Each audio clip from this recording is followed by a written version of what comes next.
Hello, hello. Welcome to Beauty Superstars Talk. It's your backstage pass to experts in beauty. My name is Miki Wright, and I'm your host, and I'm a salon pricing strategist with beautysuperstars.com. And I help hairstylists to raise their prices confidently and charge what they're worth. It's like I want to thank you for joining us today. I am here with an absolute beauty industry icon, Mr. James Harris. So I'm super excited to be able to talk with him in just a few moments and tell you all about him. And you are definitely in for a treat. So grab your pen and paper because you're probably going to want to jot down some things and take some notes that'll make your business even better. And before we jump in, just want to share with you a little bit about Beauty Superstars Talk, because each and every week I have the privilege to interview Black beauty bosses who are doing amazing things in the beauty industry. We give voice to their stories and celebrate their excellence while they actually drop nuggets to help all of us become better beauty pros and better entrepreneurs. So, more than a podcast, this is actually a movement to actually encourage Black excellence, entrepreneurship, to preserve our history, and to bring healing to our industry. If you are here for the first time, I want to welcome you. If you are joining us returning, thank you so much. Definitely, if you're watching us on YouTube, to be sure to subscribe and ring the bell so you won't miss a single episode. We usually have a monthly series, and this one is called Legendary. And all of my guests over the next month are masters of the craft. And so I want you to prepare to sit at the feet of some serious legends in this industry, and all of whom are still going strong. So lots we can learn. So to say my guest is as legendary in the industry is definitely an understatement. And I want to share a little bit about him and his career, and then we'll jump right in. So welcome, James. Hey, Mickey, thank you so much for having me Well, you're and very giving welcome. me the opportunity to let the world know where we come from. Yes, yes. It's like I really can't wait because there's so much, and you're like a conduit for us. It's like we want to know all the things that we need to know. So let me share a little bit about you. James Harris, hairstylist James Harris was born on October 20th, 1948 in Boston, Massachusetts to Emma J. Jones Harris, a supervisor for the Boston City Hospitals, and Grover Harris, owner of a demolition and trucking company. His aunt was a hairdresser and his uncle was a barber. By the time Harris was 12 years old, he knew that he wanted to become a hairstylist. Harris attended the Newman Preparatory High School for Boys in Boston, Massachusetts. He and a friend purchased wigs wholesale and sold them while in high school. And at the age of 18, Harris had his first paying client. After graduating from high school in 1967, Harris started his career as a hairstylist. He toured the United States with Summit Labs, an African American hair care manufacturing company. In 1972, Harris was a member of the first African American team to win at the International Beauty Show. Harris earned a degree from Newton School of Beauty in Roxbury, Massachusetts, developed products with Revlon, and opened his first salon, the Libra Salon, in Mattapan, I hope I'm pronouncing that right, Massachusetts, all in 1974. In efforts to revolutionize the hair industry, Harris established Hairmetrics Hair Care Training Center with stylist Olive Benson that same year. Hairmetrics was the first advanced hair training center in the world. Shortly after the opening of Hairmetrics, Harris sold his Boston salon and moved to New York in 1977 to become the styles director for Soul Scissors, the country's first black chain salon. In 1980, Harris helped create Sheer Energy, an advanced hair designing system for excessively curly hair. That year, he started working with Glenby International Beauty Salons as president of the Black Hair Is line. In 1991, Harris became the first African American male member of Intercoiffure, an organization of elite hairstylists and salon owners. I want to stop and clap, but yeah, so many things to clap about. He stayed at Glenby International's beauty salons until 1997 when he opened the Mahogany Door Beauty Center and Spa in Harlem. After 3 years, he left the salon and started working at L'Oreal in a variety of capacities. He remained with L'Oreal until 2007 when he decided to return to the salon industry and establish the James Harris Salon in Boston and New York. Harris is the founder of the African American Stylist Association Hair Fashion Group. He participated in fashion shows in South Africa, Cote d'Ivoire, France, Italy, Spain, Brazil, and other countries. He has collaborated with celebrities such as Diana Ross, Tyra Banks, Nancy Wilson, and Patti LaBelle, as well as designers Patrick Kelly, Betsy Johnson, and Gucci. So we are so honored to have you. Thank you so much. I know. Thank you. Thank you for having me Yeah, how and does it feel? allowing us to share what this beauty industry is all about and what we're missing. Yes, I yes, noticed that the bio goes on and on and on, and it ain't finished. I know. Okay. That's the amazing thing. The one thing that I can be a beast sometimes because, as you can see, I've been doing this since I was 12 years old. At the end of the day, I'm writing my book, but I do want to put this insert in there. I was raised in the nation as a little boy. I'm Okay. from Boston. The recipe for the bean pie is my family's. Oh, I, wow. I Okay. went to Catholic school and had to walk up Blue Hill Avenue every day after school to work in the family restaurant, which was Mm, the T&W snack bar. My customers every day after school was Malcolm X and Louis 10X, which is now Minister Farrakhan. wow. So I'm a Christian, but the black root and the black man and the understanding that black men have to fight, I'm down with it. Okay. Wow. Well, that's a powerful upbringing. But tell us, Just like how I did saw you? something the Oh, other day, and I hate to just reflect on things all the time. When you mention hair straight, I mhm. want people to realize that hair straight was one of the first black leading hair care companies. And so Okay. many great talents came from hair straight.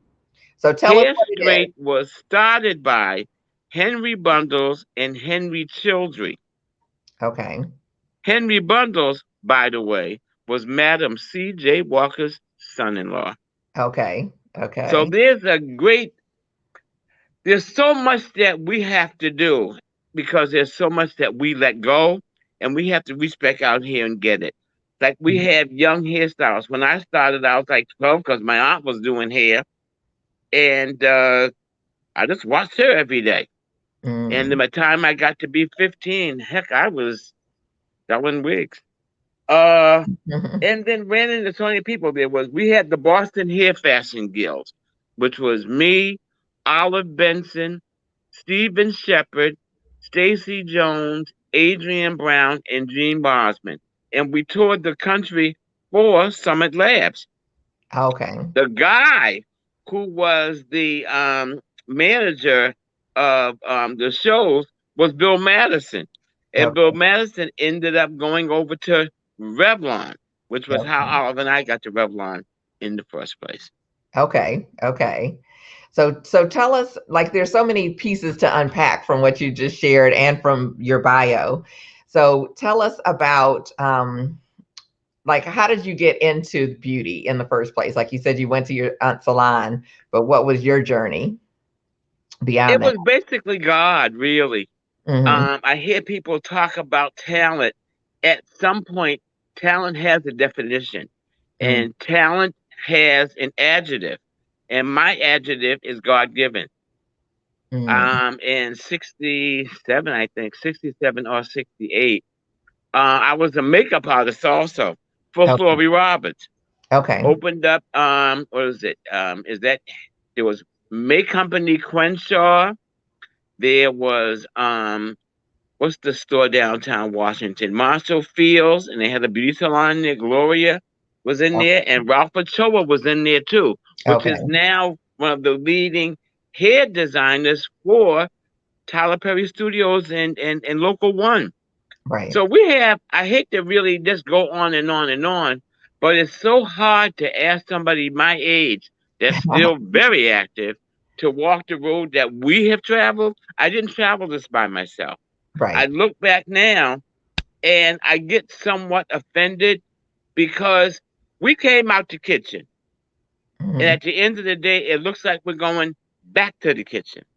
We Mm. have made a way for every ethnic group to get a stronghold in America. And we no longer have it as a black community. There were so many. There used to be black beauty salon companies. There were black beauty supply stores. There was one black hair manufacturer, and that was WAJ Wigs on 125th Street.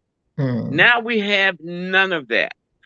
Black community and the beauty. When I speak the black community, I'm speaking about the black hairdressing community.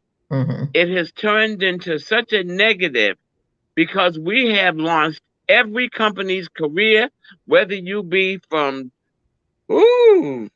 Florida, Chicago, or Korea.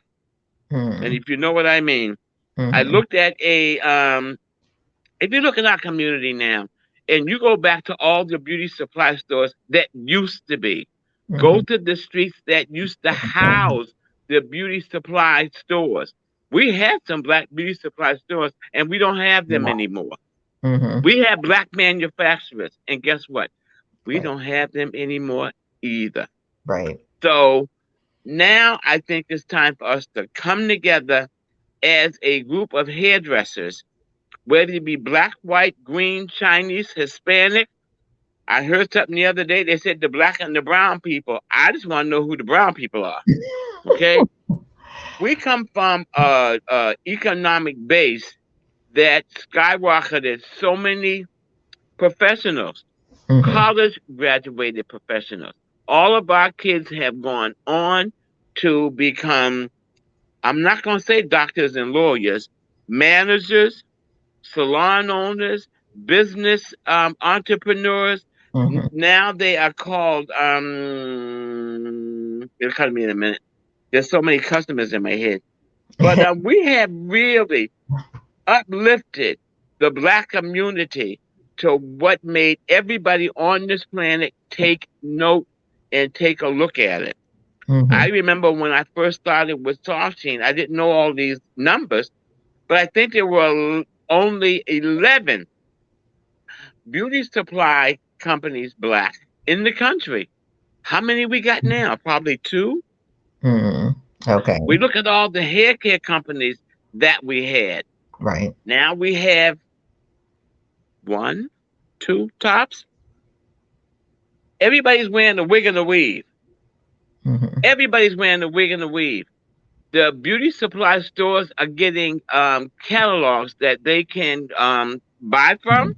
And every last one of those ads in that magazine or in that book that the beauty supplies get has black models where everybody got a hair weave, a wig. They're selling hair extensions and eyelashes. What flipped my wig the other day was when I saw the straightening comb being advertised, and every word in that book or in that catalog was Korean. Something is wrong with that, and I don't want us to be misused. I don't see them putting anything back into our beauty community. Right. If you put back into my beauty community, I got the rest of my community covered. Okay? Right. And this is where we lose it. Everybody, the corona wiped everybody's behind out. Let's be real. But we still are running around here. I see girls with their hair braided all the way down to their ankles. Why? I know when we started Soul Scissors, I'm going to give a little bit of this and then we're going to move on. When we started Soul Scissors, we had taken black women from getting their hair shampooed every 2 weeks to every week. So Art, who was the president of Soul Scissors at the time, said, James, you know, I never realized that. Then we started talking, and we were doing a meeting between the hairdressers and customers. And one lady said something. I said, wait a minute. The first thing I want you to do is to back up. Because if I'm not mistaken, God gave you hair in certain areas on your head, under your arms, and Do you wash them twice a week? Do you wash them every week? If I'm not mistaken, God wants you to wash every hair on your body at the same time. Now, answer that one. Okay. See, we just refuse to take ownership I know Bernice Calvin called me up not long ago, which we all got started, and where we all should pay homage to Beauty Trade magazine Absolutely. because they were the first magazine that I'm aware of that made the Black community stand up. My Mhm. first cover, whew, I was 17, and I didn't know that we had that kind of power. But here I had won all these competitions, and the Beauty Trade magazine had me on the cover. It didn't register because we were a collective back then. Every last one of us, um, me, Olive Thomas, Jean, like I said, there was Hattie and Betty from Baltimore, Fluff from Baltimore. There was the people from Chicago, Atlanta. I remember when I Mhm. first met Mr. Bronner, I went down to enter the Bronner competition, Mhm. and they wouldn't let me enter. I wasn't but 19. They Mhm. wouldn't let me enter because I had won up so much already. Oh, And okay. back then, we were all trophy tramps. And when I saw them big trophies, honey, I was on my way to Atlanta to the competition. We have taken a lot of the strength away from us, and we've given it away. Mhm. Uh, I remember watching the Academy Award one year, and Red Fox had hosted the Academy Award, and he slurred his speech, and everybody in the auditorium laughed, and he wanted to know what you all were laughing at. He said, at the end of the day, don't laugh at me. You all taught us how to speak English. He said, when the darky came here, Master said, boy, go on over there and quote me that pail of water. And he said, the darky turned around and said, ugga, ugga, ugga. And that meant get it your damn self. So at the end of the day, it's time for us to either live as a community or to live in the world. It's either or. There's no middle in this. We have welcomed everybody. I was watching something today on the news, and there's an Asian woman from Pittsburgh, and she's doing art, and she was talking about how the Asian community was not welcomed, and she became a world class artist, and she did a display of her work on like iron fences. Mhm. Half of the people that are in that were, of course, Malcolm X, Martin Luther King, Mhm. Thurgood Marshall. I mean, she had listed all the black front runners with the Asians because none of us are from here. The only Mhm. ones that are from here are the indigenous people. And now we're trying to pay homage to who? I'm not confused. It's time for us to start telling the truth. Yeah. Too many of us don't understand what the English language means and how to fight with the English language. I hear a lot of people say, well, white people are racist. I am too. They look at me, oh, you're a racist? Yeah. IST is a suffix, not a prefix. I stand for the human race. I'm a cosmetologist, a colorist, a motorist. So IST means to stand for or to represent. So I represent the human race. Take the color away, and we all eat, sleep, and breathe the same everything. Mhm. True. True. Thank you for that. And I've got to back you up because you unpacked a lot there. So one, you mentioned soul scissors. Tell us, what is soul scissors? Soul Scissors was the first chain which honored or represented Black people. They came, Art Dyson and them came from May Company Crenshaw, Mhm. and it was owned by Seligman and Latz. Interesting, the address was 666 Fifth Avenue. Very Mhm. interesting. Very interesting. Okay. And Art and I had known each other from the beauty trade shows. Okay. And when I saw him, it was we went through the years. So in 1977, Oliver and I had opened up the Hair Metrics Training Center in Boston. Okay. And our first class, was in June 1977. We met so many of our black strength that we had because we were the only black advanced training center on the planet.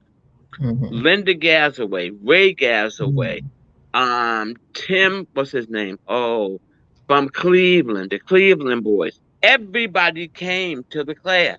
Tim We Gray. only had 10 people. Okay. That's all we could take.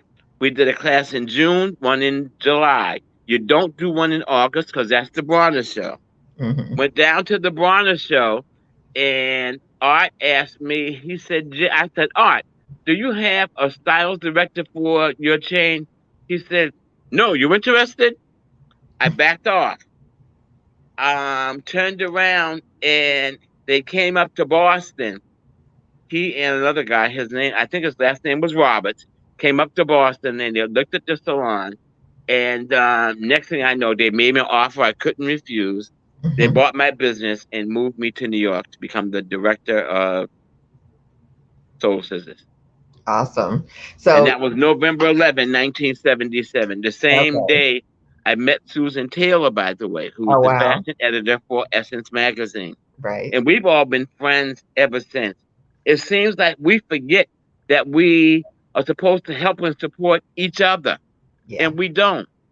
We Mm-hmm. have I remember Floyd doing something in London for The alternative oh show.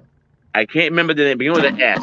Splinters or something other like that. Oh, okay. With Splinters. And a lot of us flew over at our own expense to help him. That's my brother. Yeah. Yeah. Olive doing something. She needed help. I had it. You take it. Yeah. The guy Patrick Kelly. When we talk about fashion, Patrick Kelly, I had to go down to New York last week to do a piece of the taping for his documentary. And everybody keeps saying, Pat Cleveland sent Patrick to Paris. No, Pat Cleveland did not.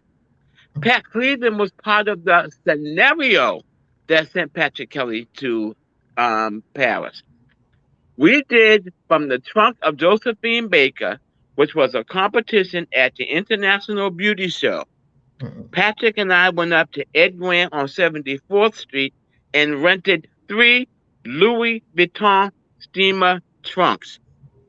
Patrick flew up to Boston. I got a dress from Olive, one from Stacy, and Gene Marsden was the designer, so we used his stuff too. I got 3 hard sides. Audrey Smalls had 3 hard sides, and Frenchie had 3 hard sides. We loaded the stage up with Louis Vuitton luggage, and our presentation was called From the Trunk of Josephine Baker. Mm-hmm. And we're all statues. And out of the back comes Pat Cleveland in the banana costume singing ba dee da da da ba dee da da, and she kept bringing me to life. And every time she brought me to life, I go and we bring another model to life, another model to life, another model to life. And that was March 1979. I got the pictures and I'm putting all that stuff out. Oh, So wow. we do have a big history here. I just want us to be proud of our history. Absolutely. We're not Absolutely. proud of it. And it I needs know to when be I first preserved. went to South Africa, I think I was working in Bloomingdale's then, and we're doing everybody in New York. The word that we don't use anymore is first class. Mm-hmm. I learned from Elma Lewis, who was the National Center of Afro American Artists in Boston. She was the first Black woman, I think, to get the MacArthur Foundation, and she taught me this at 15.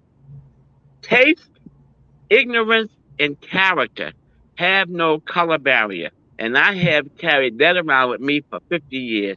Can you repeat that for us? Taste, ignorance, and character have no color barrier. Wow. That's So deep. we always get shafted. I know when I left there, and Olive called me up. We're still working in Bloomingdale. And she said, Andrew Finkelstein is on his way up here to interview me. They were looking for a president for Black heroes. Mm-hmm. So I told her, I said, listen, don't interview them at the salon alone.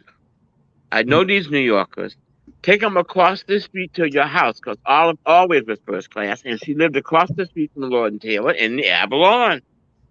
So she did that, and by the time they got finished with her and asking her, could she do it and what the criteria was, and she said, I'm afraid to tell you this one. The man that you're looking for is working for you right now in Bloomingdale's. Mm. When he flew back to New York, he came in the salon. He walked up to me, and I'm going to tell you, I'm doing Audrey Smalls and Lou Willard, the two high rollers in New York City. He walked up to me and said, how come you didn't tell me who you were? I looked at him and said, you never asked. Too often times, white people, and Revlon changed the word. It's not white people, general market people. All they see is color. They don't see your integrity. They don't see your taste. They don't see your talent. All they see is a black person, and they do not what that black person or who that black person is. And that's what has hurt the industry now. Too often times we're fighting each other. Don't fight me. I'm your brother, honey. I'm gonna help you. All the help you need, I'm gonna give it to you. And Yeah. we just don't do that. We just don't do that anymore. Even in our communities, we have to put together wonderful and fabulous salons. They ain't got to be the biggest, but they better be the cleanest and the most professionally run. Right. We have people now that are still doing hair in the kitchen. Come out the kitchen, honey. Let the kids see you. Let them see that they can be a hairdresser or a hair designer or a wig designer or a wig company owner. They're not going to see it in your kitchen. We have kids that we have got to support, help, and sponsor. You're, I remember the hair fashion group did it. You see, you wanted me to talk, right? you're We taking us had to church. the hair fashion group, and we wanted to honor the black people that worked at the White House. I called Johnny Wright. I said, listen, hope you all related. You got the same last name. I said, Johnny, who do I send this letter to? He gave me the lady's name. I sent her the request letter. The heading was, this is the first and maybe the only time in our lifetime that we will have a black president and a black first lady. With that being said, we have a black barber in the White House. We have a black hair designer in the White House, and we have a black makeup artist in the White House. I do not know the barber's name, but I know Johnny Wright and Derek Rutledge are in that White House. If Bill Clinton can give the white barber a play for cutting his hair on the airplane, surely to God, we can represent and honor our black hairdressers that represented President Obama and Mrs. Obama to the highest degree. Yes, absolutely. And we wanted to honor them, but between their schedule and I guess they had to move. Right. They couldn't do it. But I thought that, and I'm still want to do that because I want our kids to see that you can be something other than the what do they call him, the Godfather of Harlem. You can be a professional. This is a profession. It's not a hustle. Exactly. Everything that we do, they take away. Black hair. They tried to bump Madam C.J. Walkabout. Here's all the black things are gone. Black folks are doing hair. Black folks are braiding and weaving. Honey, everybody is making the braiding and weaving money off of the black community but us. Where's the professional? She Yeah. doesn't exist anymore, or he doesn't exist anymore, and we have to turn that beat around. How many times have we gone to a black beauty school? The first one we had, I think, was Apex. When have you gone back to that black beauty school and shown these kids how they can do a hairstyle, how they can act, what fashion is? We've always been the leader in hair and fashion, but we will not stake our ground. I remember when I first did Vogue, it was for Flojo, for Revlon. Not only did, with Irving Penn, by the way, not only did they give me the article and the image, they put it a double page spread, 2 pages in Vogue, Nice. and it keeps on going. Diana Ross, who did I do her with? Can't remember her who I did it with, but that was the working overtime video. The picture of Patti LaBelle, and Patti LaBelle is the dearest thing to my heart. I was doing her album cover.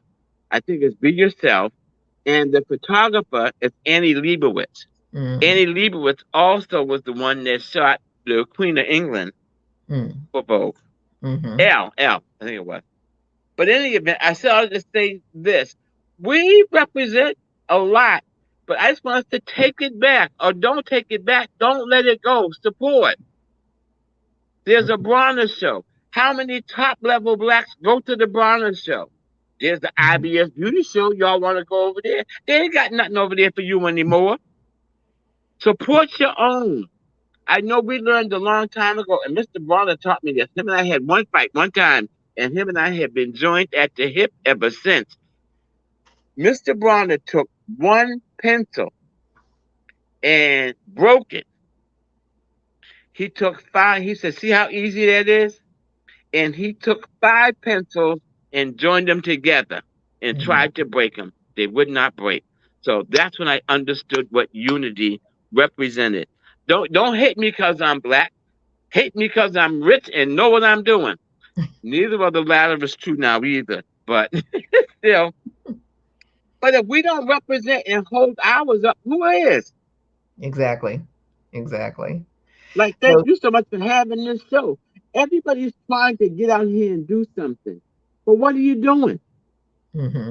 Everybody says, oh, no, I don't want to relax in my hair anymore. No, the reason you don't want to relax in your hair anymore because the people that are doing your hair don't know how to relax hair properly. We lost your audio a little bit. Hold on 1 second. I don't know what happened. I still hear you, but it's really got faint. Okay, I should be back on full steam. Perfect. Just like when I first, oh boy, somebody my age, above 50, we have experienced every curve that America has thrown the black individual. Every curve from my mother, my grandmother, I can go back that far because we're even listed in the first census. Sometimes I get on people's nerves by saying this, but it's how I feel and what I am. I am not an African American. I'm a Black American. I'm with the first census.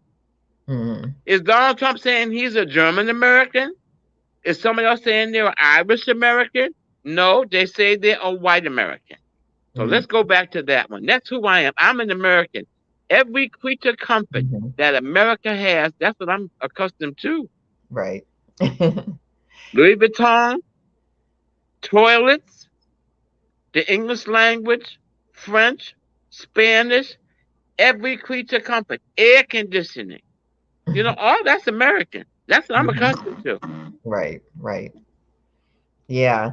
So I want to pause you here because I want to back you up again because you know everybody and you work with everybody and everybody listening has no idea even who you're talking about. So I want you to be able to tell us who they are. So let's go back to Soul Scissors. It's like you told us about Soul Scissors. Art Dyson.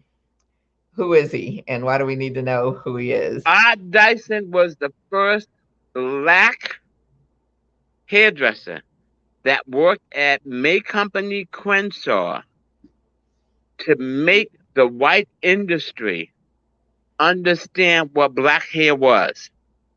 There was 2 more guys. They had Camp, Rudell, and another one. Can't remember.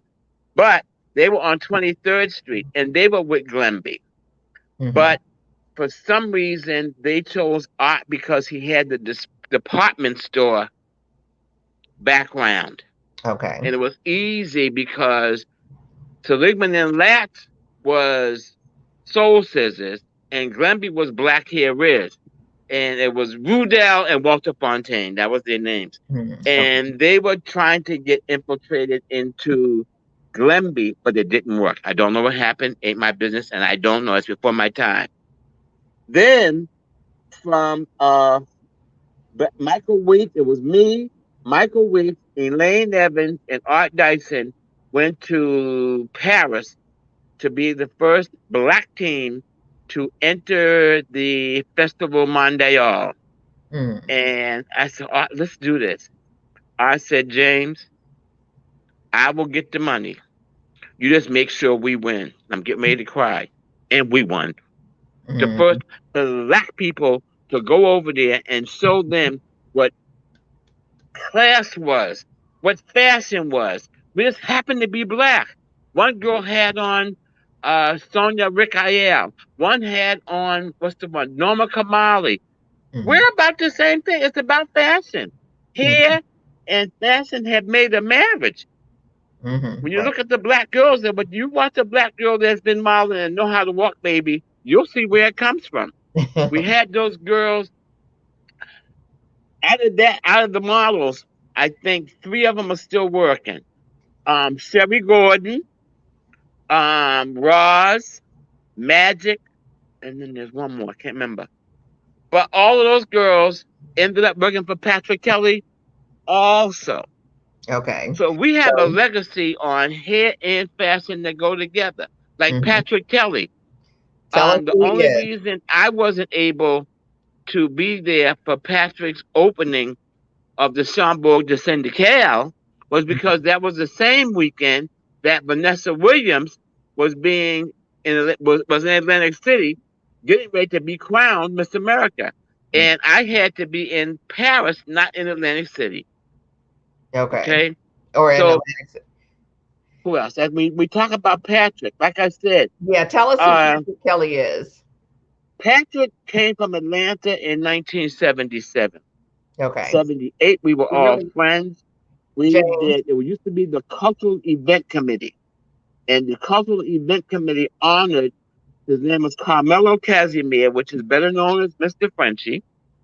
And Patrick came with me, and I said, well, listen, who am I going to use? I said, I'm going to use Pat Cleveland, Albertson, and Magic.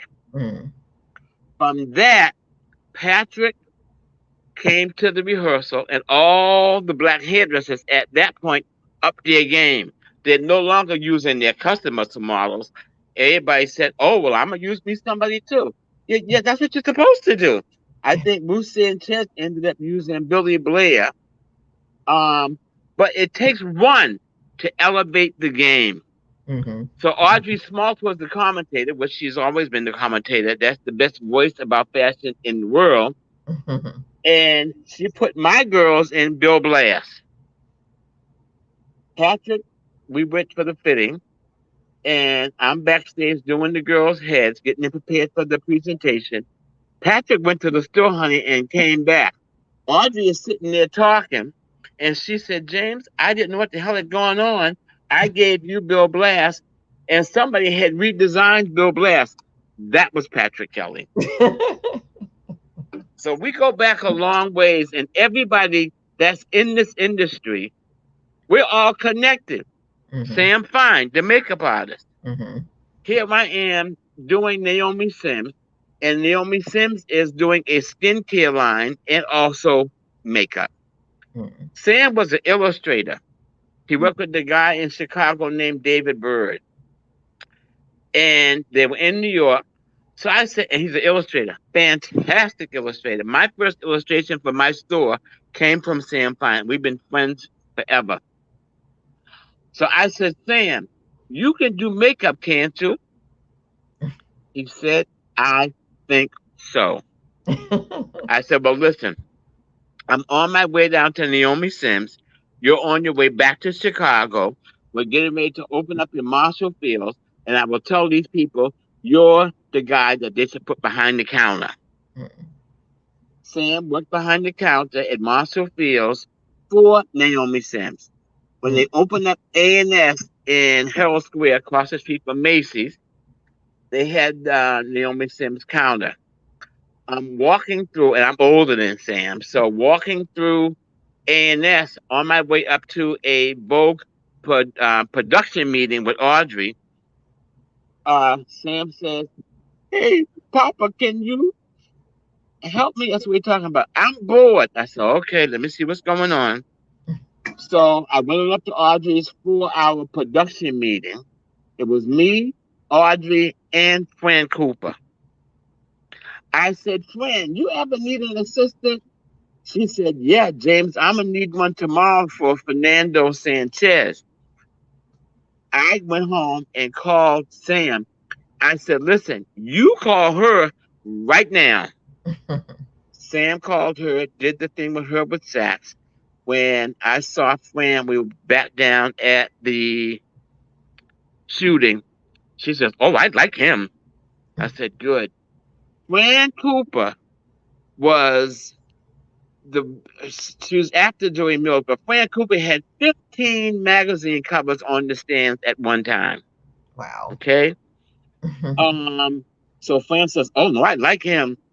Fran could not go to Atlantic City to do Patti LaBelle and sent Sam, and the rest is history. Okay. So we do have a lot of history and a lot of connections. We just have to tell it. Yeah. I'm telling it now, but there's so many more, and it's going to be in my book. I'm telling it all, the good, bad, and the ugly. None Okay. of it's ugly. It happens to be life. Even when I joined Intercoiffure, sometimes history hurts. When I joined Intercoiffure, here I am, the first black guy doing the atelier for them. When I did the atelier, I couldn't get Patrick's clothes through customs. So I had to back up and do something else. I opened up with Chanel, with Girls on Motorcycles, with Audrey Small's commentary. It's the marriage of hair and fashion. The girls took off their motorcycle hats and shook their heads and walked the runway with all this highlighted hair, weaved hair. Some had their own hair, all the difference in textures, dripping in Chanel. Of course, I have to say black and white. There was only 2 black people in the audience. Everybody's sitting with their eyes bugged out. I had all the 5 girls dripping in Chanel. The second scene was C.D. Green. C.D. Green was the designer for Tina Turner and a black guy, and all of his stuff was in Bergdorf Goodman's window that weekend. So he had it was Beverly Peel, Albert Chin, Yvette Chapman, and there's a black girl from Philadelphia. This girl's in modeling so much and doing so much runway, so she can't even stand up straight. Okay, she stands to the side. That was scene number 2. Scene number 3, all this is in 15 minutes. Scene number 3 is Gustavo, the designer, and the music behind him was Nat Lee Cole and Nat King Cole singing Unforgettable. So if you're doing a wedding procession, this would be the mother of the bride, the mother of the groom, and there was 3 women and 1 guy. They walked the runway. Here comes the bride, baby. The bride came down the aisle. She got on the white motorcycle hat, white Chanel jacket, all the Chanel beads and pearls she had in her wardrobe. She has on a white fishnet onesie, Chanel shoes, and I had a fall made that came 2 inches from the ground. And we enhanced that, made that her veil and stuff, but it came out the back. When she came down the runway, she had her head down. When she hit the runway and turned around and tilted the head back, it was Melanie Landerstoy. Melanie Landerstoy was the bride for Chanel that season. Intercoiffure went up. Audrey's talking. I looked over, and there was 2 black women in the audience. Barbara Marshall and Olive Benson. Both were female Intercoiffure members. Barbara came through L'Oreal, Clairol, and Olive came on her own. And they were both sitting there crying. So I know what pride feels like. I know what it feels like. to look over and see those two ladies sitting there crying their eyes out because they were so happy and so proud. You'll never get over it. Wow. Wow. And the rest is history, honey. Okay. The rest is history. And we went on from there. You'd be surprised who we're not. There's a guy on television, and I think he is a newscaster or something, and somebody told him that he was a has-been. He responded so nicely. He said, well, at least I was a never one or was. That was the best response other than mine. Somebody said to me one time, oh, they used the B word. B, you ain't nothing but a has-been. I looked back at him and said, yeah, but look what I has been. We have so much. And everybody, I want to give a shout out to all of us.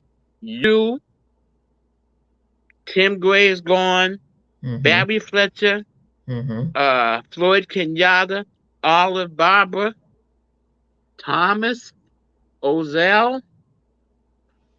Just like I was supposed to be the first Black person to try for the Olympic hairdressing team and was guaranteed a seat. They didn't realize, honey, I wasn't even licensed. Okay. So I have done all that. I did all that to say, honey, if God gave you a talent, God damn it, use it. Excuse me. They don't want you. You talk, you're beautiful, you're pretty, and you got a beauty background. You know what you're hearing, you know what to say, and you know who to communicate with. So oftentimes, I know Bernice Calvin asked me this not long ago. She said, James, how come we don't have a Black chain anymore? I said, because Black people forgot how to support. So I came back to Boston, thought I was going to do something, honey. My mind. I came back because Olive had died, and she and I had been in each other's lives since I was 15 years old. And when she died, I thought I was coming back to be of some assistance. You know, we started out together. She's dead. Let me see what I can do. And it just didn't work out. It just didn't work out. Not on because of anyone. It's called, I learned this a long time ago. There were seasons of growth. And every time I had to fight somebody, it was always a general market person that I had to fight because they could not see past my color. And when you come at me, guess what I do? I do answer because I do fight back. After I had gotten the presidency for Black Hair Is, flying to Chicago for the annual meeting. And I called Audrey. I said, Audrey, what do I do? Audrey said, honey, take all your Vuitton luggage. Frenchie, being cheap, he said, no, James, just take your large Pullman and keep pulling stuff out of it. So, of course, Audrey's in the front of the fashion business, so I followed her. When I got to the airport, Andrew Finkelstein and I are standing there, and the Vuitton luggage is coming across off the turnstile. The woman who is in charge of PR globally, it was a global meeting, came running over to me and Andrew. She jumped between us and she said, oh, Mr. Finkelstein, I see your luggage has arrived. He said, no, I'm very afraid. That's Mr. Harris's luggage. She turned to me and she said, is it real? I thought I had no idea. I got the best answers. I said, I have no idea. My mother gave it to me, and my father gave it to her for their 50th wedding anniversary, and she doesn't travel anymore. Okay? My mother's first piece of Vuitton, I bought her. So sometimes they just, like I said, taste, ignorance, and character have no color barrier. I didn't have to turn around and cuss her out. I punched her right in the face with this. Okay? I had a white lady tell me the other day, oh, well, James, I want to apologize. I said, for what? I just met her. She said, I want to apologize because I grew up white privilege. So I laughed. She said, what do you mean? I said, you don't know who you're talking to. I said, honey, I grew up black privilege. See, they keep forgetting. Don't, who is the content of the character? That was that Martin Luther King. Yes. Mm-hmm. Don't look at my skin. Look at the content of the character, honey. And that's what they can't get over. They want to act like they're as superior to who? Not to me, you're not. Not to me, you're not. Sorry. Yours points to the ground, and mine does too. And Okay. this is what we do. You don't have to cuss them out to get them. Tell them where you come from and who you are. I'm going to give you one more before we close. I remember having to fly down to Jacksonville, Florida, and to do a book for Revlon, and they would use taking their black stylist to do a black book. Bam. And the only people that didn't like me at Revlon were the black people. Mm. Only a couple. I'm mentioning names that in my book, not on your show. And so when we got down there, I remember I saw the sign. My mother and I were from Jacksonville, Florida. Revlon had moved their professional products division to Jacksonville, Florida. And when we did the shooting, they had me and my model standing in front of the train station, and I got my girl dripping in Chanel. They said, oh, come on, James, we got to go. We got to go. I said, no, you guys got to give me a minute. Because if you only knew what this minute meant. I remember walking in the train station as a little boy. You know, when you're from the north and you go down south, you're going to visit your relatives. I can remember being in the train station and my mother yanking me by the hand to come past that. I saw the colored fountain sign. And here I am, 30 years later, standing in front of the train station with my model for Revlon, dripping in Chanel, and I couldn't drink water out the fountain. So, honey, I have come full circle in life, and I know who I am, and I know who I am not. Mm. That's beautiful. It's like it's sad, but beautiful. Yeah. And to turn the tables and to give a little bit more context, and I just want to hear more about Olive. You know, it's like you mentioned her and your lifelong friendship, or almost lifelong friendship, and she is definitely an icon and legend in this industry. It's like so many people, you know, just still revere her and her name. Can you hear me okay? Yeah. Okay. Yeah. And I just want to know, you know, for our listeners, for everybody watching, tell us about Olive. You know, tell us about who she was, you know, why she was so important to the industry, and what she was like a little bit behind the scenes, because that's what this is about, is getting behind the scenes, and we won't have that opportunity with her. And you're one of a handful, I guess, of people who can really share. Okay. I'm from Boston. Olive's from Cambridge. When I first met Olive, I was in high school, and it was called the Progressive Hairdressers Association. And Olive was a member, and this was the Black Hairdressing Association here in Boston, which was a wing of the Beauty Culturist League, I think it is. Okay. And they had a competition. Now, mind you, I wasn't even in beauty school. I was around hairdressers. And they had a student competition. It was at the Concord Hotel, the Sheraton Concord in Cambridge. And the winner of the student competition won a trip to Philadelphia to compete in the Philadelphia Big Show. Mm. I won. Wow. Olive came over. That's how I met her. Like I said, I'm like 15. She said, listen, what you need to do is take, that's what me and the hairpin came to, because she learned from these guys in Cambridge. This, I can't begin with a D. And they showed her how to smooth it out some. So she gave me that one, and we have been joined at the hip from 1966 or 65. I can't remember, but it's in beauty trade, and I won. Went to Philadelphia. I won the competition there too. I wasn't even signed up in beauty school. I'm still in high school. I did not go to a vocational school. Okay. Okay. So we all have been hooked up ever since then.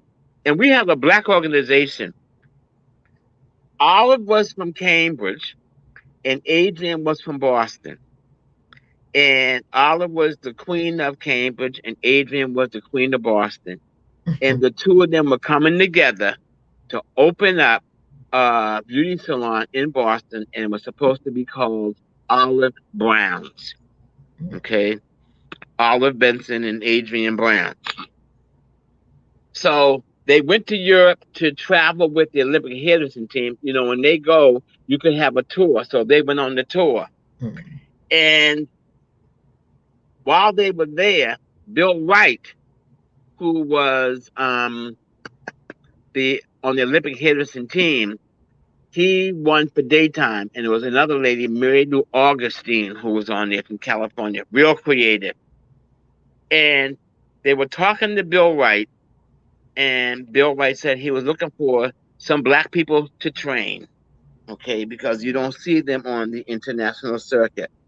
So Adrian told them, it was Adrian Love, they said the two guys that you're looking for are sitting doing it was a New York show or New York National show, white show at the Statler. And when he got off the plane and Stevie and I had gone down to do the competition, he walked up to me and he said, you guys gotta be the ones that these two ladies just got finished telling me about. And that's how we all got started on the mainstream of this competition track and representing black people doing hair.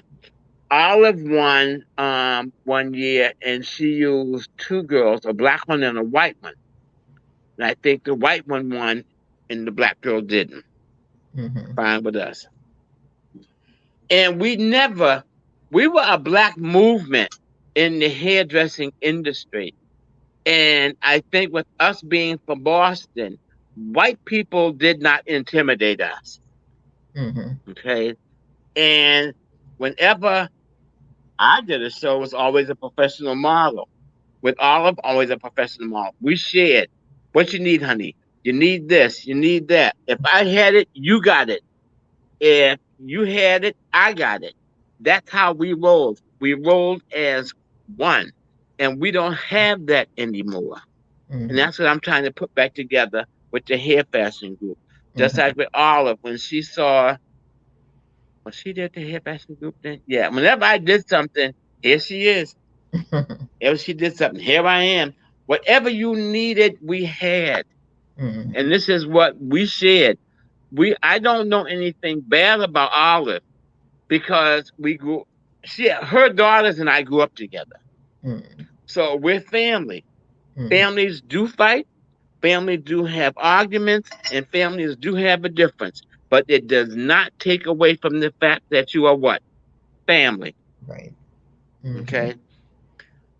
Other stuff is in the book, but that's how I got from New York, from Boston to New York. We had a falling out, but it wasn't a real falling out. There's a be in the book. I'm not giving up details. And I went back and I prayed. My godmother ran Playboy Enterprises, Jerry Burke, and it was my, I think, 21st birthday party at the Playboy Club in London. Oh, wow. And some words transpired. It was me, Olive, and Henry Jones. Some words transpired. It wasn't worth turning over the tables, and nor could I. Okay? I left and went back to the hotel, called Art. This had to be October the 20th. When I met them back, I was in Paris doing the collections with Frenchie and Audrey. I flew from Paris to London to meet them. And the next day, I went to classes. I had been to Jingles one time too many for me. Olive and Henry were going to Jingles, and I went to Joshua Galvin. And I said, well, listen, if you had to make it, how do you get to the top of the world? He said, you got to be in one of the print capitals of the world. New York, London or Paris. I went back to the hotel that night and called Art and told him I'd take the job. Okay. And that was October the 21st. They came back to Boston, gave me my check, and moved me to New York. Nice. And the rest is history. Okay. You gotta throw the dice. You gotta throw the dice. Yeah. And don't make enemies, but do what's going to make you happy. The only one that makes you happy is God, and He gave you a heart and a talent to make you happy. That was so well said. Thank you for that. Can I ask about one more person? Anybody? Barbara Marshall. She was such a strong force in this industry and so smart. Barbara Marshall was from Texas. Right, from Houston. That's so where Barbara and Rhonda Marshall. As a matter of fact, Barbara was working with Revlon too. And if I'm not mistaken, I must put it out there. I think Barbara knows another lady, and I think they all worked at either Beyonce's mother's salon, or we went to do our prep at the salon. There's a connection there. The salon was blue and white. I can remember that. And that was in the 60s. Okay. So it's amazing. 60s or early 70s. But that was in Houston, Texas, I think. Yeah, in Houston. Yeah. And that's where we all go back. If we just go back and connect all the dots, we're so intertwined. So intertwined. And we have nothing to fear at all. Nothing.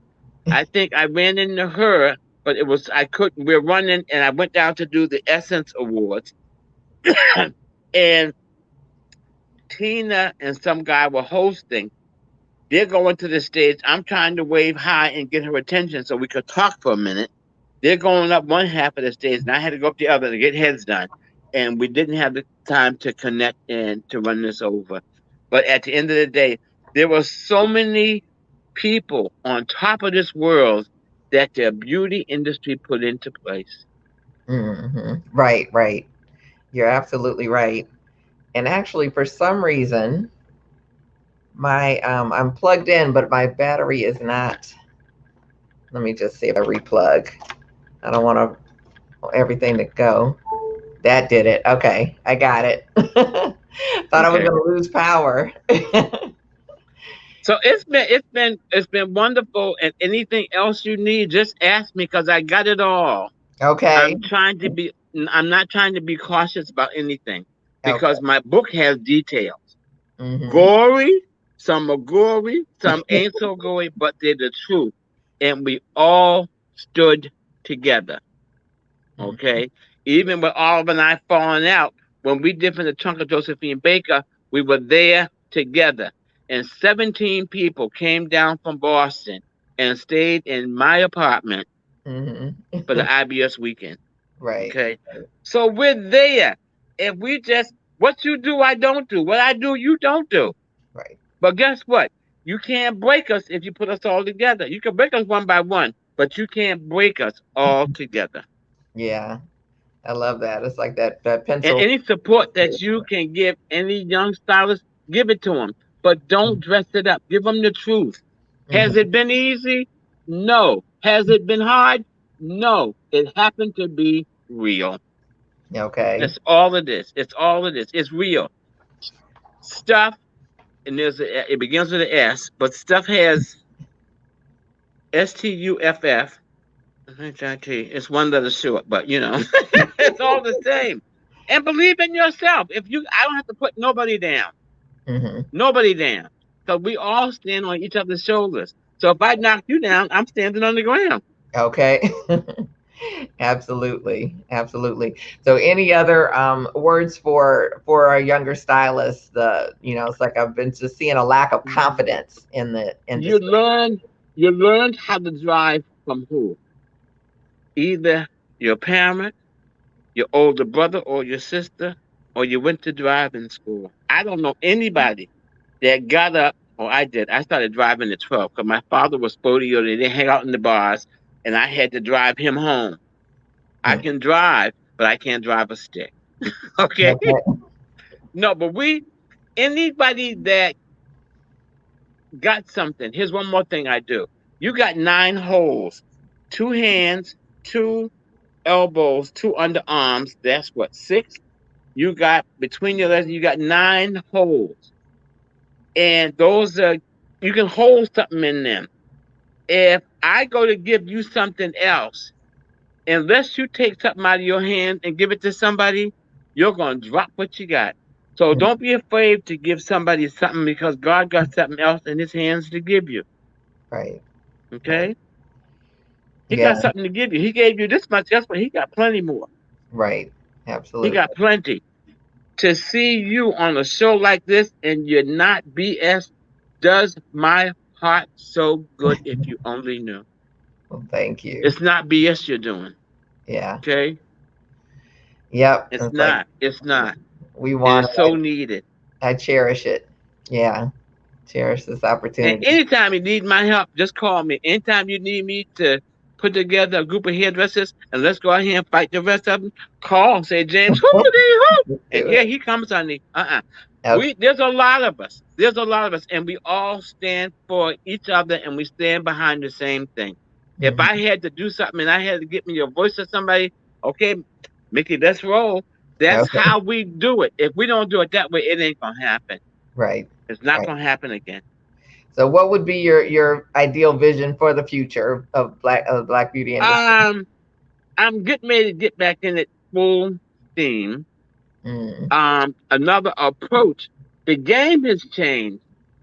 Hmm. And when people say, oh, the game has changed, your delivery has changed. It took me an hour to get online with you. But the same stuff I'm talking, the same technique we had, Right. the same that we're doing, it ain't changed. Hmm. Just the way you deliver it is changing. Technology has changed. I was noticing the other day, nobody's selling hot curling irons. Everything is a flat iron. Hmm. Everything is a thermal iron. Kizzy don't get a hair press and curl no more, or Kizzy don't get a head curl no more. And I can believe that she doesn't, because guess what? They're not doing black hair. Yeah. They're Well, we got doing silk white lady press. texture. Uh huh. Okay? There's a lot with me and a lot more that I'm getting ready to say, but I'm saying it in the book that I won't hurt nobody's feelings. I Yeah. remember we went down to somewhere and I pulled out my stove and curling iron, and the white guy came over. Oh, they're still using those type of things? I said, we're still doing the same kind of hair, ain't we? It works well. Still doing the same kind of hair. And I look, there's so much more that I could talk about, but I don't want to hurt anybody. I want to help everybody. But sometimes the truth hurts. Okay. Yeah. True. Yeah, well, I just want to thank you so much for being here and sharing all your wisdom and sharing all your experiences, because I think I've got like a ton of people that I was like, I'll have to do even more research and talk to you some more about finding out more about them. But it's like we learned a Well, lot. anybody you want to know about, from Naomi Sims, Iman, Pat Cleveland, Audrey Small, Eunice Johnson. I remember I went to the Uh-huh. Plaza Atene to meet Eunice Johnson and Audrey Smalls. Uh-huh. I'm walking into the Plaza Atene, and I had gone over, and if I was 20, I was 100. I went over to Odeon. They was doing straight leg jeans, and I bought me a pair of straight leg jeans, and the man put them in a bag, and the store was called Discount. Discount in French to a 19-year-old boy walking up the Rue de Saint Germain with this bag flying in his hand. Could have said Chanel to me. When I walked into the Plaza Atene, I knew by the time I took 50 steps to the registration desk, I had folded that little bag up saying discount in French. I knew I was in the wrong place with this discount bag. When I went to get on the elevator, two general market women got off, speaking Italian and French. One had a diamond brooch on big as my fist. Mm. Another one had the pearls with the emerald and the diamond around that with the earrings and stuff to match. I ain't never seen nothing like that but in a book. Okay. By the time I got up to Audrey's room, she said, and she mentions it in her book, she said, James, you were completely white. You had just lost all your blood. She told me to go up under the sink, and there's a bar under there, and get yourself something to drink. Under that bar, under the sink, they had poulet fume, they had Don P, they had Cristal, they had anything you wanted. She said that man went under that sink and took a Budweiser beer to drink, because that's what he drank. Okay. So it's just about being real. Exposure teaches you a lot, but just expose yourself, but be yourself, and it works. Right. Well, that is a great place to end. So thank you. And it's like Thank you very much for having me. And I'm gonna make sure I watch the program often and spread the word. Because if we don't spread it, who is? Yes, please. Yeah. Will do. Will do. Yeah. It's been my honor and a pleasure. As you see, I do two things. I talk, I cry, and I fight. And in that order. And you do hair really well. So okay. Thank you so much. Give Thank my you. regard to all your. Oh wait, you're not in Washington anymore. I just associate you with Washington so much. It's so hard to me to separate Washington from you. Yeah. I was there most of my career. I was there. So yeah, that's where I know you from. I love Everybody it. keeps telling me, well, New York, New York, New York. No, I'm born, bred, and buttered in Boston. Right. But it works. It's all relative. Absolutely. Congratulations, and once again, from the bottom of my heart, Godspeed. Thank you, thank you, thank you. And my industry thanks you. Yeah. Well, thank you. It's like we appreciate you and all the contributions you've made. So I didn't cuss that much, did I? No, you did well. Woo! Good. Okay.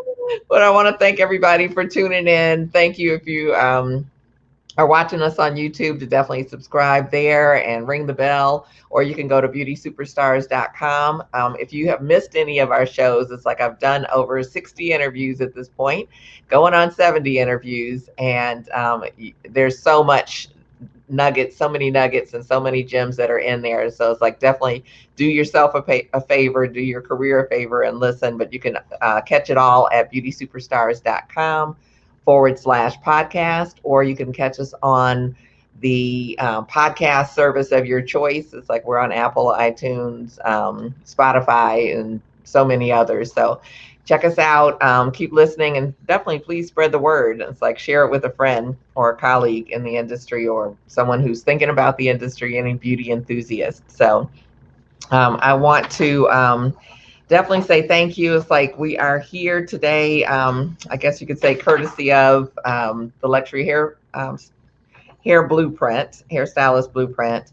And I help hairstylists with increasing their prices and doing it very confidently. So I want to invite you to check that out. It's like visit for our next upcoming class. It's like we probably have a waiting list, but it is beautysuperstars.com/level up. And it's a free webinar that you can learn how to level up and charge what you're worth. So take great care. We will look forward to seeing you soon next week, as a matter of fact. So take great care and keep reaching for the stars. Bye-bye.